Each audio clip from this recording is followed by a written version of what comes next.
Tonight on Thursdays with Rob and Paul, it's a short show, but Rob and I are going to give you some shocking celebrity gossip. I'm going to try to guess some menu items and show off my talent for accents. Plus, Rob tells us a shocking Tom Cruise story. All this and more on this week's Thursday with Rob and Paul. Welcome to the Green Isle, Ireland, as we welcome all of our fans in Dublin. Good day. Good day, mate. Good day, I messed mate. it up. I messed it up. Oh, that's Australia. That's Australia. What accent are you best known for when people... obviously, your American accent is flawless, and that's the one I'm most familiar with. But I imagine you can do a lot of different accents. Oh, I have a good actor can have, 10 to 15 accents at a given point, just ready to go. It's sort of like the paint in my in my paint can. Okay. Well, can I play a game with you? Sure. I'll call out a country. Okay. And you try to do their accent. Okay, great. Okay. Canada. All right. So Canada is, in this, they're very polite. Like, hey everybody, would you like some coffee? And we got some nice donuts here. Perfect. Thank you. Perfect. Yeah. Perfect. Okay. It's so hard to think of countries on the spot. Okay. Don't stress. Continents. I'll take continents. I'll take countries. I'll take states. I'll take capitals. Okay. I know a country. Italy. Okay. Buongiorno. I'm an Italian man, and I want you to eat me pasta. Great. Yeah. Paul. Thank you. Fuck. That was like... Yeah, that's going kind to of one of Epcot or something. Did you ever work at Epcot? Would you if I worked at Epcot, I would only work in the United States Pavilion because I don't want to give any of my talent away to another country. Yeah. Well, okay. Yeah. You don't want to take away jobs from other... Is that what you mean? What did you mean? I just want America. I want the visitors. You want America first. America first. Yeah. I want the visitors to know that when they come to the American Pavilion, they're going to get 4-star service across the board. I can't guarantee that in any other place. Okay. Well, I'm going to give you a tricky one. This is a little bit of a curveball. This is North American, but it's a very specific accent in our country. Okay. Florida Keys. Not Florida, Florida Keys. Keys. All right. It's a little bit more southern, but in an interesting way, it also lacks any southern, which is an interesting thing. It is the most southern, but it's more like this. Right.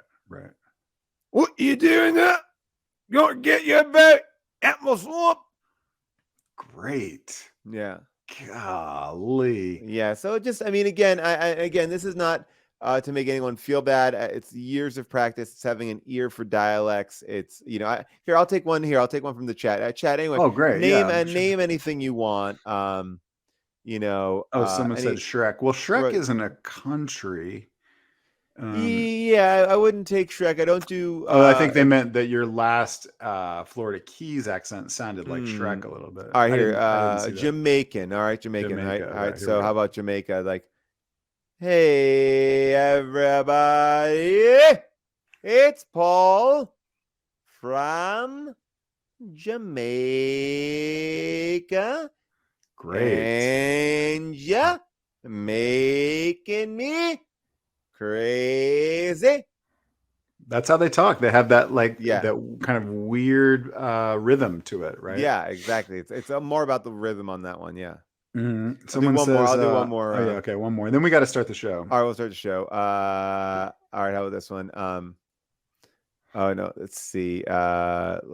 Billings, Montana. Okay, Billings, Montana. How about this one? Good. Billings, Montana is more like this. Okay. Hello, welcome to Billings. I hope you have a great time. Montana's a fantastic state. Great. Yeah. Wow. Anyway, that makes me want to go to Billings. I just think that sometimes, for me, it's just fun. It's my ear. It's like I can just pick up on that. Some people can just, play music from here. I could just Sorry, it actually makes me so tired. Whoa. Wow. What Oof. happened there? Just got a You little got a tired. little By the way, fatigued. I gotta keep up the energy because you and I are about 2.5 hours This away. is the first of 2 big shows tonight. Yeah, we are going to be live tonight at Largo, doing an improvised show with our group Dinosaur.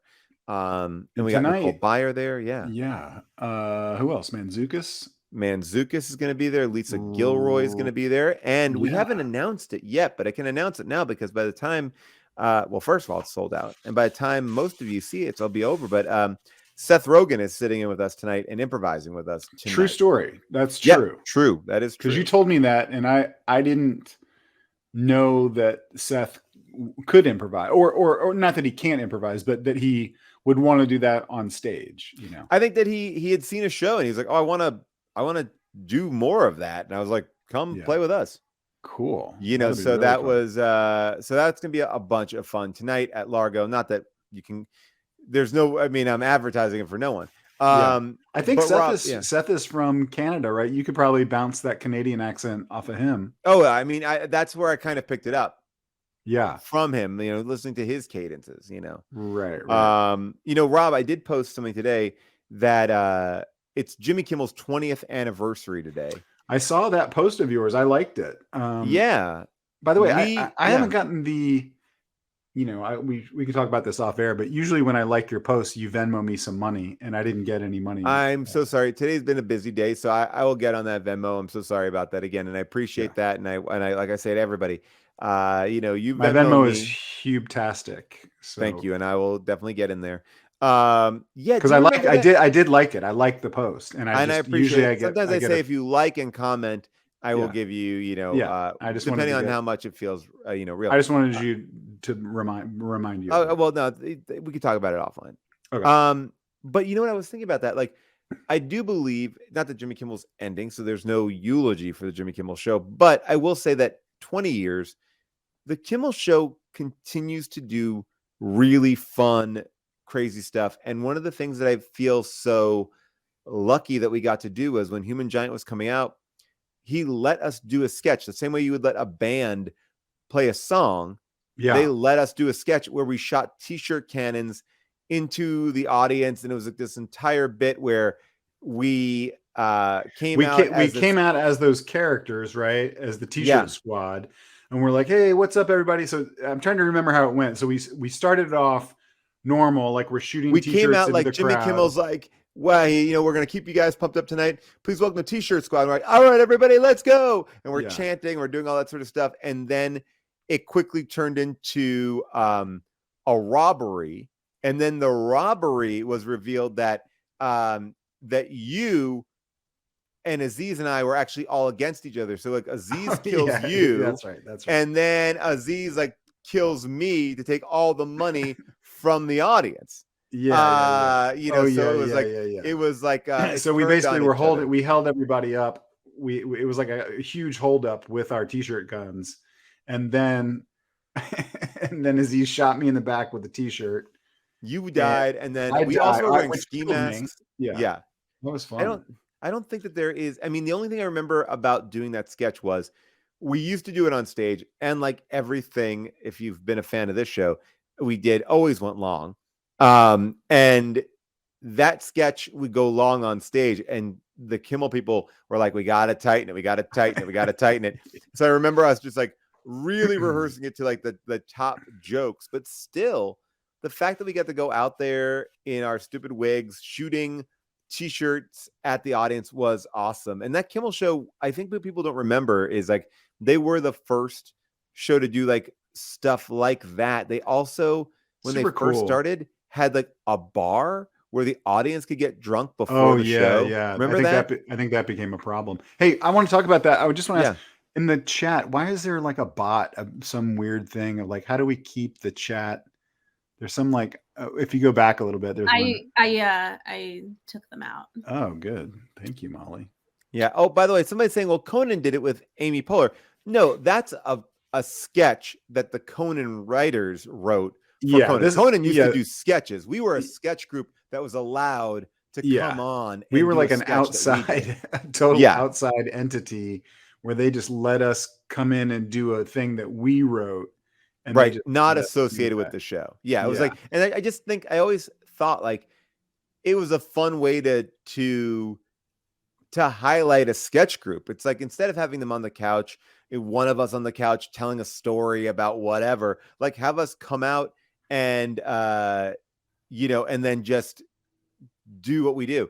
Did the Kimmel bar become a problem? Well, the problem was early into its run, someone got blackout drunk and they passed out. In nothing, in no, to yeah. no I think fault of the bartender or anything. It just was like yeah, yeah. somebody was just got drunk. I think it's And just like they thought it was a great idea, and it would like loosen people up. And I think it's probably some tourists getting a little too drunk, and then like yeah, and then being on the probably outskirts, won't shut up. And well, I always thought about that too. It's like the bar was there, and whenever you've been at like a big event and they have like an open bar, everyone is going to that open bar, so you don't get to like it's not like everything you could drink. No, all bets are off. I'm sure everyone got like a drink, but that person probably also was out and super hot or whatever. It's like sometimes you can get a little bit well, the other cool thing about, I think Kimmel sort of reimagined the way music is shown on a show, like doing those outdoor concerts, like basically just to have the group outside and cut out to the parking lot. It's just more energy and more electric and more exciting. I think I thought that was like a super brilliant way to show bands. Yeah, and he's the best guy, like a very sweet, nice guy. I feel like he actually like digs what he does. Like I think that sometimes it can be a very lonely place to be like a late night talk show host night after night, year after year. And he actually just genuinely seems like every time I've hung out with him that he's like having the best time. Yeah, that would be a super fun job, but I can imagine how that gets a little pretty tough after 20 years maybe. Yeah, I mean, it's hard because you essentially have to care about stuff that you don't necessarily want to care about. Like there are the big shows, but like all of a sudden you have to like be like, oh my gosh, your new, Star's original program is one of the best new things. Tell me about it, Well, yeah, I mean, it's all a big promotion factory. Like all television is, or basically just promoting more television. But yeah, it's weird. It's hard to do that in an interesting and cool way. I think he's figured that out, Somebody asked if we could appear on anyone's late night show, who would it have been and why? Ooh, why? I feel like I've done. I mean, I've been on Kimmel. You mean together? I mean, no. I mean, just in general. Like, I mean, we've done Seth together. Yeah, we did Seth Meyers. I've done Conan. I've done. We did Kimmel. I've done Colbert. You've done all those. I mean, I never did James Corden, and I never did. I've never done Fallon. I don't know. The two best, in my opinion, that I got to do, not best talk show host. One was I got to go on the new Arsenio Hall show as my character Arsenio Paul, which was doing an impression of Arsenio Hall, and that was odd because Arsenio introduces Arsenio, and then it's Arsenio and Arsenio together talking, and I'm not doing like a great Arsenio impression, even though I am great at all impressions. I'm just kind of doing this weird thing, and he was game with it. That was a crazy moment of me. That was insane, and I feel like was he into that, or was he like, "What is this?" I think he was okay with it. Yeah. What I found because it's afterwards. I mean, to clarify, if people haven't seen it, obviously it's not. You're not in blackface. You're just in a. No, I was doing. You're in like an Arsenio type wig. And, I did a whole series called the Arsenio Paul Show, where I had different people come on and reenact scenes from Arsenio Hall. You came on as the Ultimate Warrior, and these interviews were insane and they were so fun to do. So Arsenio brought me on because that was so popular, but I don't think he knew who I was or what I was doing, because at one point he basically was saying to me like, "Oh man, this is great. You see, like keep this up and you'll come to Hollywood one day." And just like I think he thought like I was a YouTuber Yeah. who had like an Arsenio impression and he was bringing me out. But this is like Yeah. way after I was on the league, I think, at this point. So it was like I was on the show, but I think he just thought I was a YouTuber because somebody said, "Oh, he has a YouTube show where he plays you." So he was very nice to me.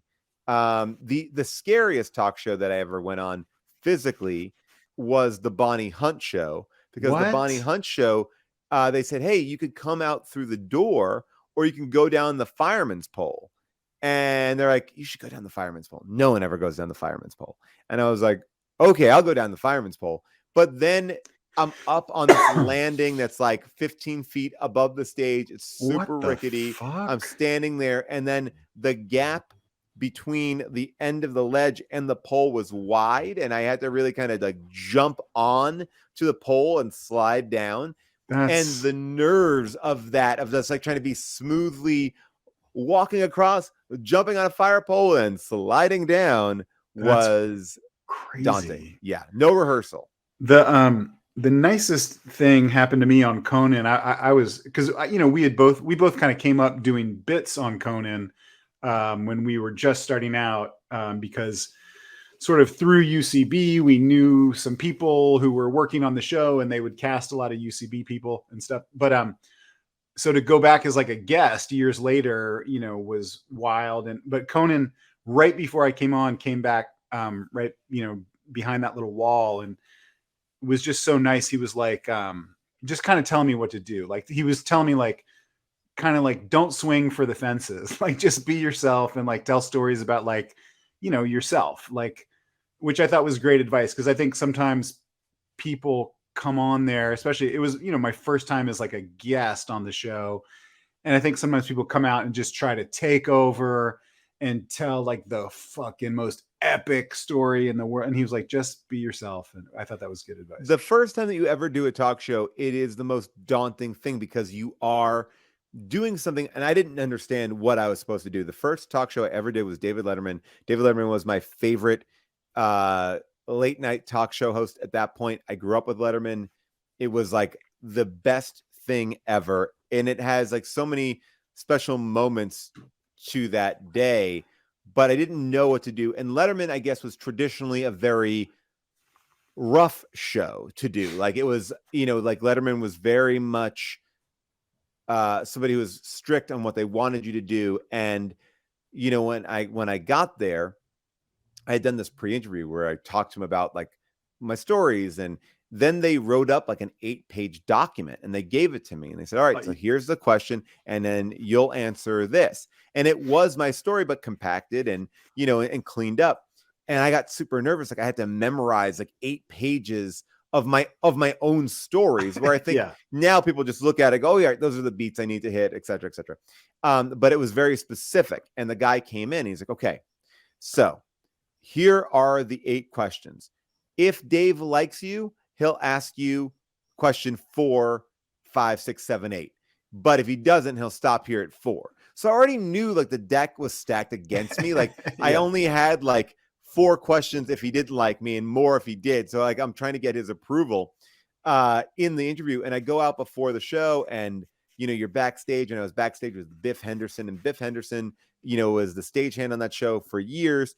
And Biff, like me, has a gap in his teeth, and Letterman, like me, has a gap in his teeth, or so I believed. I mean, when I looked up to a kid, I could tell you the people who had a gap in their teeth. It was Eddie Murphy and David Letterman, and I use that as my guiding light. And and Biff comes up to me, and he looks at my teeth and he points at him. He's like, like, "Hey, we're the same." And I go, "Yeah." And then I go, "Like Dave." And he looked at me like I was like, oh, and I was like, I mean, I don't, and it was like, and that was like my first, like, I'm uncomfortable. And then he goes, "Okay, go on out there." But there was a woman out there with a fire. So the stage has all gasoline on it. So be careful so you don't slip when you go out there. So like I was introduced on, but walking across that stage, so afraid that I was going to slip on like the gasoline that was still on the floor because they didn't get to clean it up as much for the commercial. So that was like my first. But did entry. they not want to acknowledge that Dave had a gap in his teeth? Like, I dropped it so quickly. I yeah. was like, I didn't what if you had sat down and you'd gone, "Hey, Dave"? Hey. It was so funny. And Letterman couldn't have been nicer. He asked me more than 4 questions. He extended my segment. But I remember this, like it was going so well. And you felt like, when I knew he got past that 4th question and he kept on going, I was like, oh, he likes me. This feels good. I can't wait. I've made it. I feel really good here. And the minute he's like, all right, ladies and gentlemen, that's Paul Scheer. We'll be right back after this commercial break. When I tell you his head went down to the desk to start writing or doing something, it wasn't like a, hey, thanks so much for being on the show. It was like, and he's off. Like a light switch went, poof. And I was like, oh, and I didn't know what to do. And at one point they're like, so we could take you off the couch. And I was like, oh, I could stay for the musical guests. They're like, we'll take you off the couch. I was like, okay, great. That's so wild, man. Yeah, people don't know how planned out those appearances are. Like if you watch those shows, you just think like, oh, this actor comes out and they are answering questions and it's just a conversation. It's like, no, there were phone calls and this conversation was like at least beat it out. Like this is where it's going to go. It's always surprising for people who have never done it before. Like there are people who are not natural storytellers. They're not comedians. And these producers, you don't realize the work they're doing to milk a story out or take a very bad story and make it interesting. Yeah. The I'm trying to think of the craziest one I've ever done. The craziest one I've ever done is Gethard's show. Gethard had his show, which was just chaos. I mean, you and Manzukis had sort of an epic thing on that. I think I came on and just did like a couple bits, but it's just there's just insanity. Like it feels like it felt like a public access show on like 20 energy drinks. Like people are just sitting on the stage and sitting all around you and like they can touch you and like, it's so there's no barrier between you and the audience. It was really wild. I gotta find a clip. I definitely have it on my computer. When I came out to LA for the first time, my dad and I went to go see a late night talk show, and it was a Channel 5 late night talk show. It was before Joan Rivers took over on Fox, and it was this guy. These dumb fucks are saying it was a public access show. I know it started as a public access, but then it went to Fuse, and then it went to True TV. Owen Burke, I just saw in the chat. There he is. Yes. That's Owen who's saying that. You dumb fucking jerk. No, it was Farm Boy. Owen. Oh, okay. Owen Burke produced that show. The amazing Owen Burke, who we're performing with tonight. You better get your pants on, Owen. Get your pants on. So we went to my dad and I went to a taping. I believe like the talk show host was like his name was like Ross, and his whole thing was, I'm not going to interview the celebrity. I'm going to let the audience interview the celebrity. So we were there, but they had coached us so much. And this is my whose show was this? It was a talk show, and I don't want to like go deep into Googling. It was on Fox before Joan Rivers took over. I believe the guy looked a little bit like Joe Namath. Somebody can figure it out while I'm telling this story. Jonathan Ross, maybe no, he was an American guy. And so they coached us really briefly to like how to act when the camera came on us, because the camera's going to be primarily in the audience. And Chuck Norris was the guest. Yes. Like Chuck Norris was the guest, and he was sitting there in his jeans in the director's chair as we got to ask him questions. But I was too nervous to ask questions, so I just was like sitting there like this. I'm kind of hiding it a little bit. And I was like this. Like I was trying to like wave to the audience, like wave because I was on camera. I was just trying to like wave but be very surreptitious about it. So like there is like footage of this is like, when you were like a little kid. A little kid. I was okay. Sorry, yeah, that's the first time I've ever been in that I was ever in Los Angeles, the first and ever talk show. Ross Scheer, that's it. Ross Scheer, that's hilarious. Yeah, Ross, I knew his name was Ross. I'm dating myself here and no one will know who this is, but when I was little, we came out to LA for like, same thing, like vacation. And it's hard when you have little kids to get them into TV tapings, because most, sitcoms and like late night talk shows, you have to be 18 to get into those. And so, or at least at the time. And so my mom took me and my brothers to a show called the Dinah Shore show. Dinah Shore was like, she had a show. And then they went through the line of people coming into the taping, and I was little, and my mom had us like all dressed up, me and my brothers. We were all like wearing little suits, and they went down the line, and they had some author. It was Wayne Dyer, who's like a very famous self-help author who passed away. But so Wayne Dyer was this guest on the show, and they're like, has anyone read this book by Wayne Dyer? And my dad had the book, but no one had read it in our family. And my mom was like, I've read it. And so they asked my mom, like, oh, great, can you think of a good question to ask? So my mom just wanted to be on camera. So, at one point they asked the audience for questions, and my mom stood up and asked some, self-helpy question. And like, same thing, me and my brothers were just there like, fucking shit. Oh, this is fucking, Oh my God. But I'm sure it's that kind of thing. Like, everybody comes out to LA when you're little, and like, not everybody, but like if you come here for vacation and go to shit like that. Like I remember going to Universal Studios when I was little and being like, oh, how do I do this? I just want to be on set and do this is fun. I mean, it's super fun. And then like you get to see, like, I got to be on Wheel of Fortune just a couple weeks ago, and being in that stage is truly like in everything that I've ever done in my career, that was one of the biggest highlights I've ever had in my life, only because it's so iconic. Like it literally was on in my house every single night when I was growing up as a kid. So it was like this idea of like being on that stage, pulling that wheel, like it was the coolest thing. And then you got to see the audience over there, just like they're in there, and we were talking to them during the break because everyone kind of ignores the audience, but they're like right there. Yeah. Owen says that Dinah Shore started out as public access. Dinah Shore has a chicken place right by my house that is apparently really great. It's called Dinah's Chicken. Yeah. Perfect segue, Paul, into a game that I have come up. I've come up with for you. All right. Yeah. And this is I'm going to read you some famous menus. Okay. And I want you to tell me what restaurant this is. Okay. And these are all restaurants that you've heard of. These are not mom and pop places. These are all national chain restaurants. And so I'll read you an item. And are we talking about McDonald's, or are we talking about like Olive Garden? These are fast food? It's not fast food. They're like places where you would go and sit down. Yeah. Okay, got it. Fast casual. Yeah. Okay. The first one I'll start off with is pretty easy. Let me think how to make this hard. Okay. Well, just get the game started. The first the first one should be easy. Okay. 20 boneless wings and fries. 20 boneless wings, hand spun in your favorite sauce or dry seasoning, served with French fries. All right. I'll keep going. Yeah, keep on going.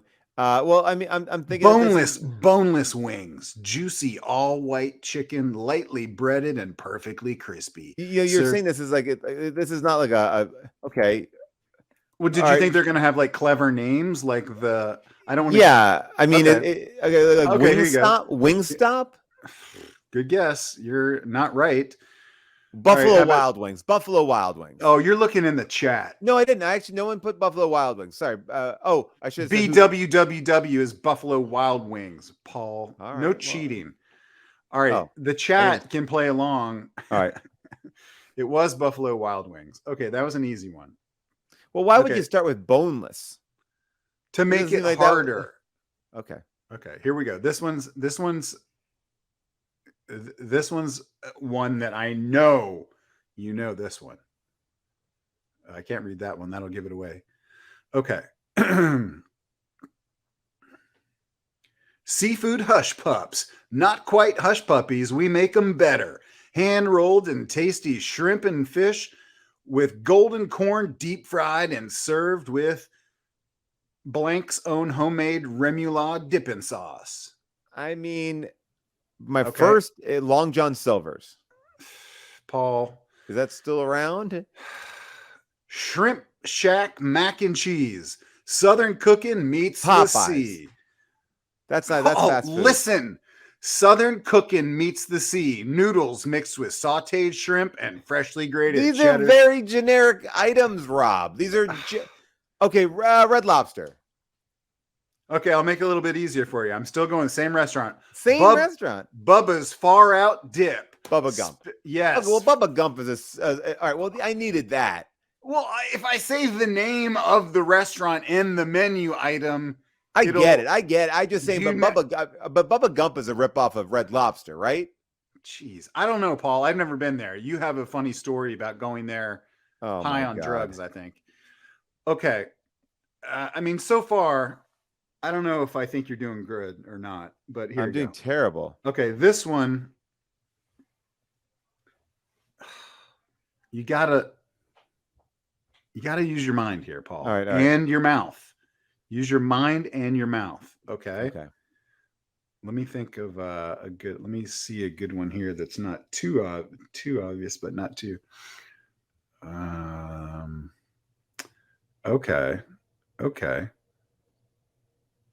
Here we go. Famous. Wait, hold on. I'm gonna change this. Twisted mac and cheese. Twisted mac chicken and cheese. 100% all natural grilled chicken breast, sliced and served on cavatappi pasta, tossed in a 4-cheese sauce blended with diced red peppers. I'm gonna guess that this is something to do with like Guy Fieri if he has a restaurant or something like that, like or Margaritaville. These people in the chat they're so good at this. No, don't look at it, Paul. I can see I'm not looking. Literally everyone I think in the chat works at a chain restaurant. Okay, how about this? Tupelo chicken tenders, crispy, fresh chicken tenders. Tenders again? Fuck, Paul. All right, here, I'll give you a Olive Garden. No. Okay, I'll give you the category this is under. This is in the same restaurant, but the category, these are alcoholic drinks. Okay. And the drinks are under a umbrella called Jam Sessions. Okay. Hard Rock Cafe. Fuck, Paul. Yes. Jeez. Well, that I need something like that. Like when you said twisted, I was like, okay, well, it's got to be like a margarita. Not twisted is too harsh of a term for margarita. Okay. Would you have gotten it if I had started with rockin' fresh margarita? Yes. Okay. We'll see that we didn't want it to be that easy. Okay. So, you're doing okay. Somebody said I lost and found a tooth at Hard Rock. The same tooth or someone else's? How would you... I think it's their tooth that they lost. That sounds like a little kid. Do we have little kids watching this show? Yeah, we have a lot of little kids. Okay, this is the last one I'm gonna do. Okay. And I don't. Okay, I want you to get this. I want to too. I feel like I have a. Okay, I think you're gonna get this one. I think you're gonna get this. I hope. Okay, ready? Mm-hmm. Never-ending dipping sauces for breadsticks. Homemade marinara, Alfredo, or 5-cheese marinara. Olive Garden. Yes. Fuck, Paul. The breadsticks got me there. Well, I mean, it was good. I thought the breadsticks was good. Yeah, it's just, anyone can make the game easy. You can always put it on level 1. All right, I have one for you. You ready? Okay, how about this? I'll give you one. Okay, give me 1 second to just pull this up right now. Okay. Okay. Okay. You ready? I just want to address. Someone said, "Wait, Olive Garden has never-ending sauce." I don't think that it's free. I think the breadsticks are. Well, I don't even know. Are the breadsticks free? I did a commercial for Olive Garden. Either the breadsticks are never ending, I believe. So the breadsticks are never ending. Yeah, I would imagine the sauce is never ending. And we don't know. Do we know if that is true? Is it never ending? Like, I believe it's limitless, like a limitless bowl, right? Yeah. Unlimited soup, salad, and breadsticks is their claim to fame. But that seems unreasonable that you could just move in. Okay, well, go ahead. Yeah. All right. Oh well. All right. How about this? You ready? I'm just gonna do beverages. Okay. Okay. Market Fresh classic lemonade. Market fresh classic lemonade. This is at a major sit down This is family going to be more restaurant. fast food. More fast food. And you're and I'll giving give me you that's another my hint, too. clue is market fresh lemonade. Classic lemonade. Classic. And it's trademarked by them. Market fresh strawberry lemonade and market fresh peach lemonade. This is a place that has a drive-through. This is a place that is primarily a fast food restaurant that you know of. Okay. And does it have the word market must be in the name of it? Market fresh. Market fresh is trademarked according to this. Okay. Market fresh classic lemonade. Okay. In and out. In and out. Well, no, wrong. One more guess. Okay. I know. Boston Market. Nope. What? Why would you give me market fresh? Because I wanted to help you. I want Arby's. Paul. All right, here you go. Here, I got one more for you. Wait, I might have. All right, I might have. Hold on. Okay. Everyone watching this is like, what is this show? What are they going to talk about? We're going to talk about Who's the Boss. Okay, here we go. Are you ready? Yeah. Now, these are famous, Paul. Yeah. This restaurant is famous for these things. Ready? Mm-hmm. Crispy lasagna bites, crispy fried pasta sheets, creamy ricotta cheese blend filling, marinara dipping. Oh, I know what that is. That is Cheesecake Factory. Close. Oh. Let me no. Here, let me give you another clue. Okay. Okay. Mama's Trio, chicken parmesan, lasagna bolognese. Wait, Olive Garden again? No, I wouldn't give you 2 Olive Gardens. Okay, here you go. Signature truffle mac and cheese. I have no fucking clue, man. Macaroni Grill. Macaroni? What is that? Never even heard of that. Macaroni Grill, isn't that a big one? All right, here I'm gonna give you one. I'm gonna give you one right here. Ready? Okay. And then we got to talk about. We got to start the show. We got to start the show. Yeah. All right, this one is Sunburst Melon Lemonade. Sunburst. Okay, let me ask melon you this. The drinks are a good, maybe a better way to go. Chili's. Hold on, I'll give you another one. These are all in the same menu. Pineapple mango lemonade. All you've given me on all of these clues have just been lemonade. That's a big descriptor of each of these. All natural lemonade. So if you go to this restaurant, this fast food restaurant with a drive-through, millions of locations. Sonic. Wrong. What was it? Wendy's. I mean, you got to give me something. All right, I'll give you something else. All right, how about this one? But some kind of like, at least I'm giving you.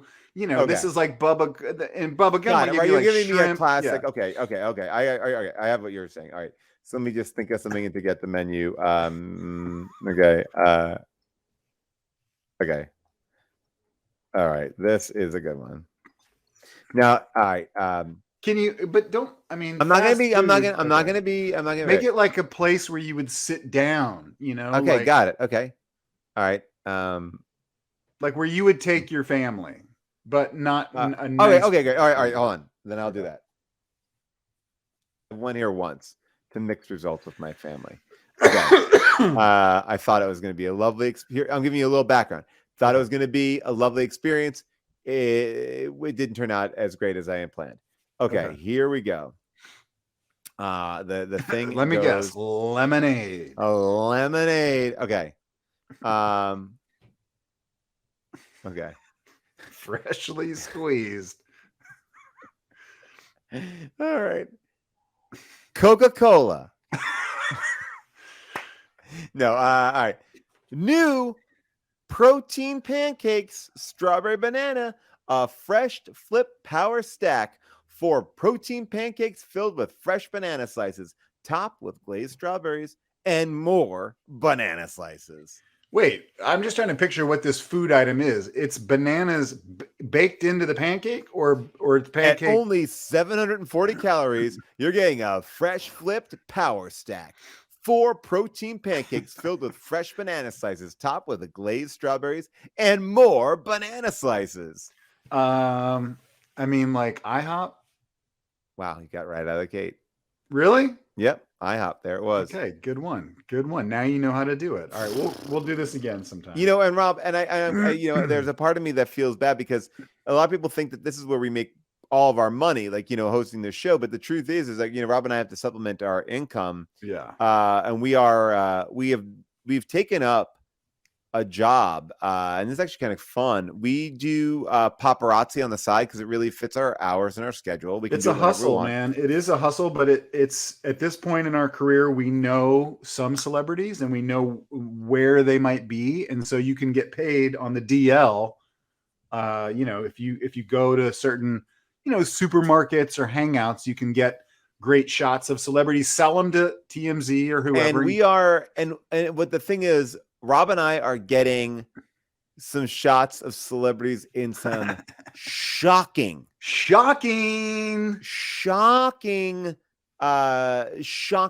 uncomfortable. Like, we're getting them in some truly crazy positions here. Well, that's the thing, man, is that these places now won't pay you good money unless you get something shocking. It has to be some kind of, something that's going to make people go like, what the fuck is happening in this photo? So let's start off some shocking celebrity news. Yeah. Boom. All right. Everyone thinks that this celebrity doesn't eat sandwiches. Well, guess what? He does. Adam Brody, you busted. You got popped by the best. You got flashed by the Flash. Oh, man. No one's ever seen this guy carry a sandwich around, and we were the first one. Brody, you busted. I mean, also, people don't realize that Adam Brody, who, we know and we're friends with him, great guy, but, he's walking, okay, on 2 feet. He's not like on like a hoverboard or like a motorcycle. He's just like, this is shocking. He walked into this place, got a sandwich or a bagel, maybe. I can't remember. He picking up breakfast. And in Santa Monica, we showed this to, I think, just Jared. And I'll tell you this much. There has been a lot of talk about how Adam Brody only goes to places for breakfast that have umbrellas. Shocking. Also, the fact that he is eating food. A lot of celebs don't even eat food. They eat, sludge or like, the little pills that just fill up your tum-tum. This is a celebrity eating food. And guess what? Those sunglasses, prescription, shocking. Now, this is one that I took that I was shocked at. Dude. Angelina Jolie doesn't wear coats because she doesn't know how. She just carries coats. She has no clue. Is that true? She doesn't know how to put on a coat? Stuck up in her Hollywood ways that she's never even worn a coat. And we got the proof. I'll tell you a fun fact. I wasn't with you when you took that shot. We have the same birthday because you and Angelina Jolie? Yeah, every year, it says, some lesser known outlets will publish my birthday, and then they always publish her birthday, which is June 4th. Thank you very much. Well, I have a birthday coming up that's sharing with your anniversary, Mm-hmm. and I share my birthday with the great Justin Timberlake. Whoa! And Kerry Washington, and Bobby Moynihan and James Adomian, and a handful of other people. Yeah, you got a lot of people on your birthday. All right, Rob, want to walk us through this next shot? This next shot is of your buddy Keanu. Woo! Well, here's what's shocking. I mean, Keanu, you gotta follow this guy around all day because this guy, I mean, he's doing shocking stuff all the time. Now, little known fact, Christmas is a big holiday in America, and it's on the 25th of December every year. And so what people do typically is they'll buy a tree. It's called a Christmas tree, and they'll put it in their house and they'll decorate it. Well, look who likes Christmas trees. Well, Rob, Keanu. that's not even the whole story, because we here at Friend Zone have just found out that Keanu is dating that Christmas tree. You heard it here first. Keanu is dating a Christmas tree. Yeah, he is. Yeah, Woo, he is. We busted the story. They probably do it. They probably do it in a sexual him way. Out on the town with his tree. Shocking. And finally, this one you got when you were in New York City. Oh no, this one I got here at Grove. This is Kendall Jenner. Look at her. Look at her at the getting Apple confused store. At where the Apple Watches are. She hey didn't guys. know.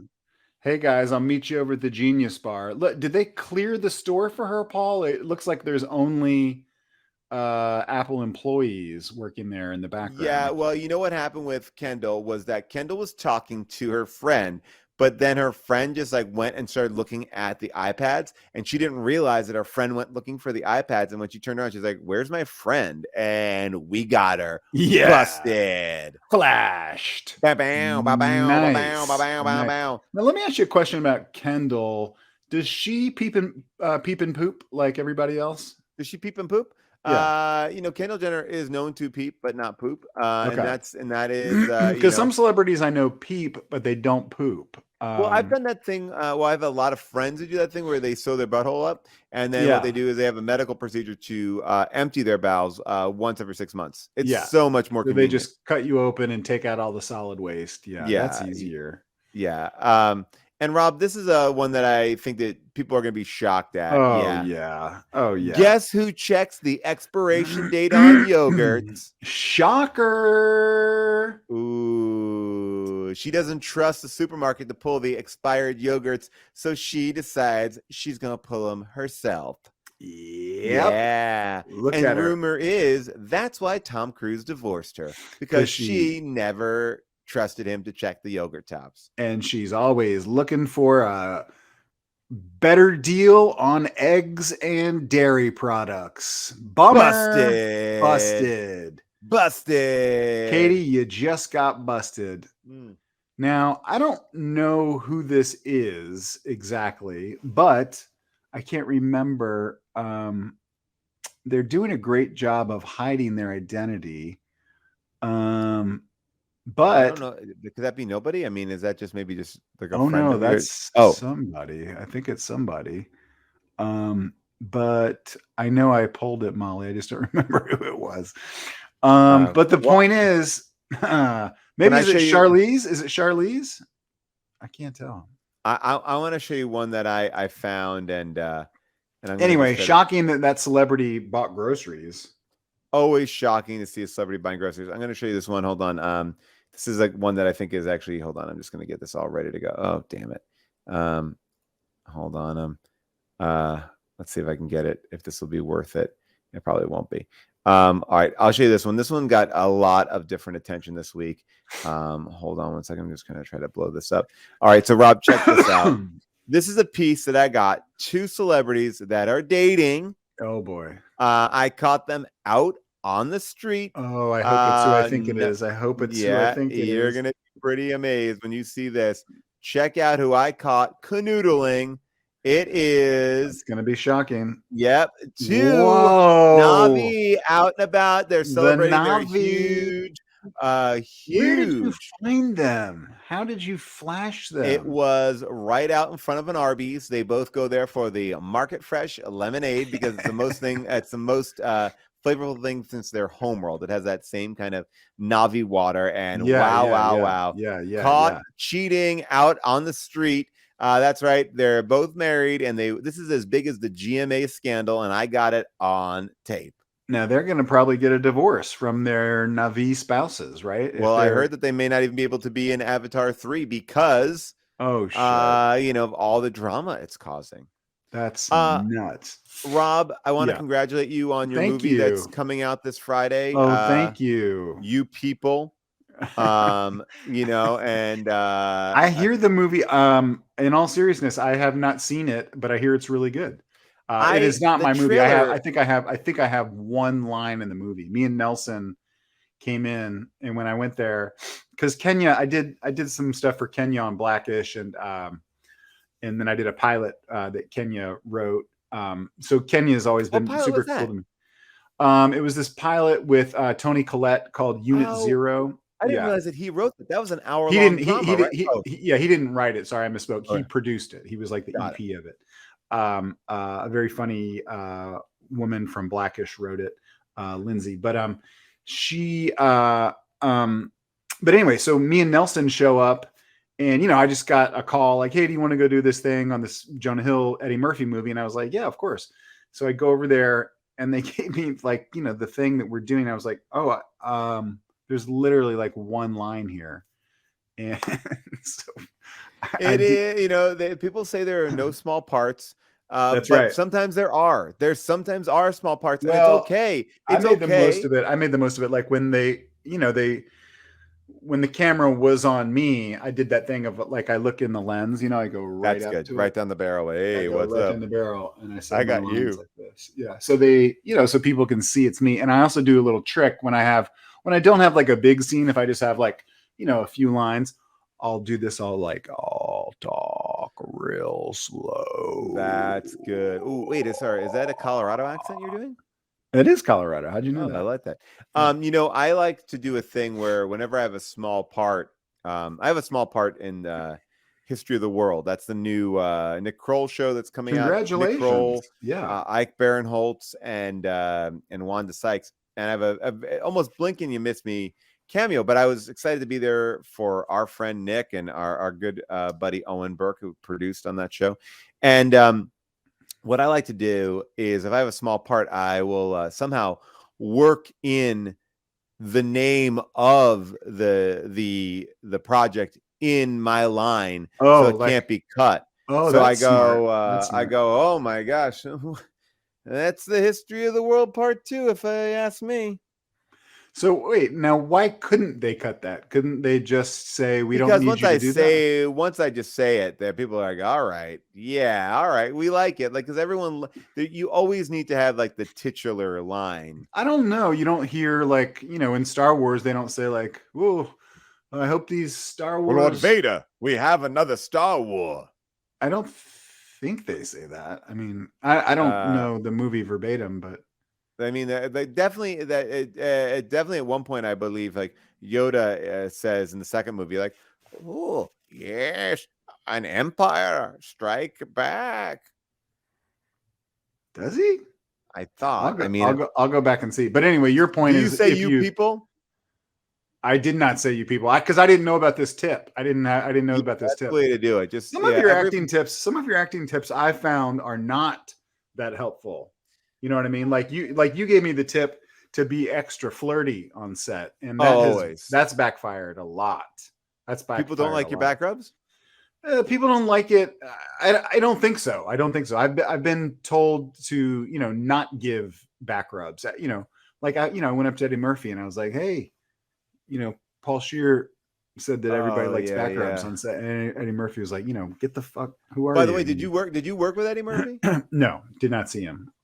It is kind of crazy when you get to work on a big movie and you don't see a lot of the other people around. I remember when I went for a costume fitting on an Eddie Murphy movie, I had to like walk by his base camp, and you want to be like, oh, like, hey, what, hey, what, but all I do is I wind up just like keeping my head down and not saying anything. I err on the side of not saying anything, and I think that may make me more I don't want to be I don't know how to walk that line. I don't know where if you're on a project and if you see the lead of the movie, you won't go say hi to them. No, because I kind of feel like they're doing their own shit. I let them be. Okay. I mean, like if I'm working with them, I would talk to them, obviously, but I'm like, I'm not gonna go over and be like, hey, what's up? I'm like, let them do their thing, and when they're ready, they'll come over. But then sometimes I'm like, maybe I should be going over and be like, I'm a fan.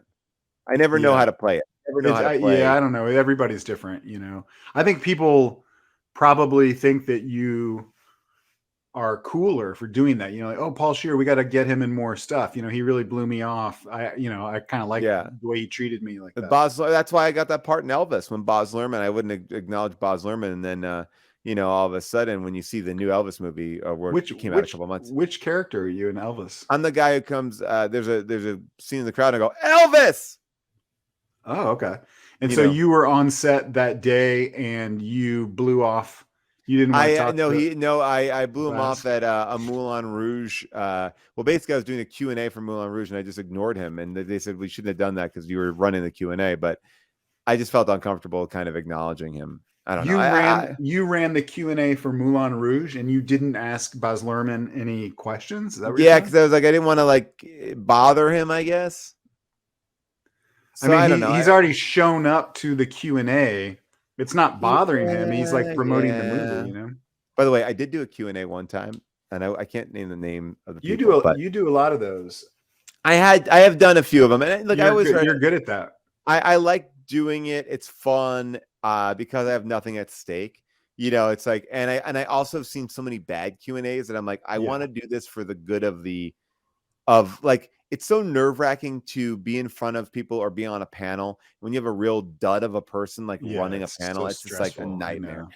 And so I did run this Q&A, and there was a very famous actress, Eddie Murphy. Panel. Eddie Murphy, very famous actress on the panel, and she was like, "Oh, we know each other," and I know that we don't know each other. Because I would have remembered. I A, was a fan, and B, was I know I didn't meet this person, and if I did, it would have been so inconsequential that would be odd for her to remember it, because it made and I was did she maybe think you were Keckner or Cordry? Well, this is what I kind of think, and so I was like, I don't know if we have met. And then she got mad. She's like, yes, we have. Oh. And I was like, okay. And then I just agreed to it. I was like, I'm so sorry. You're right.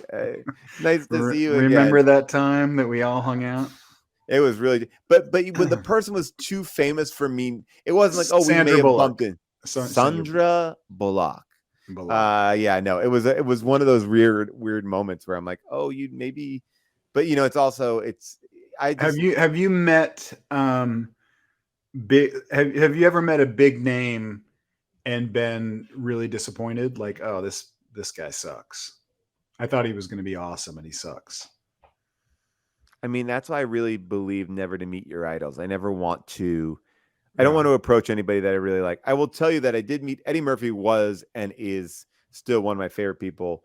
I think he's great, and when I met him, I was super nervous, and he couldn't have been more hilarious and lovely and nice. Like, it was just like, you're like, oh my God. Like, it was. Where did you meet him? Crazy. On a movie. I was in a movie called Meet Dave. Yeah. Which is, that's a whole other story. But I love that you were in that, and I was in The Love Guru. Huge comedy juggernaut flops, like big back in the day where they would make huge comedy movies. Like, I feel like they don't really make movies like that anymore. Wait, well, you were also in Norbit with Eddie Murphy, right? I was, but again, didn't meet him. Got it. Okay. Sometimes you just are there and you do a scene that the main star isn't in, but yeah, I remember I did a thing in The Love Guru where I was in a big bar fight scene. And so it was me and Daniel Tosh, which was also... Oh, yeah, Tosh.0. Yeah, but I don't... He's a nice guy, but I don't know that he does a lot of acting, but whatever. We're not there to do serious acting. So we were like, I can't remember. We were some sort of like bullies in a bar, or like rednecks in a bar. I remember it very clearly. And we go up to The Love Guru, to Mike Myers, and he, I think, smashes a bottle. And I say something to him, and he smashes a bottle over my head. And then the whole bar breaks out into a giant bar fight, like the biggest bar fight you've ever seen. And I remember when and it was so fun because the whole room was stunt people. So it was like 100 stunt men and women, you know, throwing each other over railings and smashing tables over each other's heads. It was really cool. But Mike Myers kept doing this thing where, you know, obviously it's breakaway glass. So he's smashing it into my head. And, you know, he wouldn't know, but after a while, you know, the breakaway glass is still, It still hurts. it's still a thing that has to break. Yeah. It's not like super sharp that's going to like slice your head, but you know, we did it like, I don't know, 10 times, 15 times. And so he would smash this and then throw me back over this table. But after a while, like I started getting like cuts on my head. Like no. the makeup people will have to come in and be like, you're bleeding again. You're bleeding. And I was like, oh, is it bad? And they're like, no, it's not too bad. And they would just like, you know, tape my forehead back together. That's it for this week's Thursdays with Rob and Paul. We'll see you next week. Remember to like, subscribe, and do all the things that you do on social media to this YouTube page. We appreciate you being here. We'll see you next time. Bye for now.